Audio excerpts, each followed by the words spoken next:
దేవుని నామంన మీ అందరికీ నా వందనాలు. ఈరోజు వాక్యం బైబిల్ గ్రంథంలో చదువుకుందాము.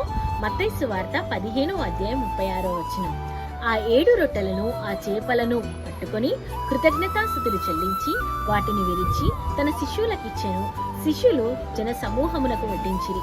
ఇక్కడ యేసు ప్రభు వారు అక్కడున్న జన సమూహమునకు వాక్యము బోధించాక వారికి భోజనం ఏర్పాటు చేసినప్పుడు వారి దగ్గరున్న 7 రొట్టెల 2 చేపలను దేవుడు కృతజ్ఞతలు చెల్లించి జన సమూహమునకు పంచిపెట్టినప్పుడు అక్కడ జన సమూహము 4,000 మందికి పైగా ఉన్నారు. వారందరూ కూడా తృప్తిగా తిన్నారు. తినడమే కాకుండా 7 గంపలు కూడా విదిల్చారు.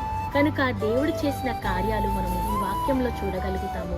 మనము కూడా మన జీవితంలో మనము చేస్తున్న ఉద్యోగమే కానీ వ్యాపారమే కానీ మనకొస్తున్న కొద్ది జీతమైనప్పటికీ అది ఒకవేళ మన ఇంట్లో సరిపోవడం లేనట్లయితే దేవుని సన్నిధిలో మనం ఆధారపడదాము.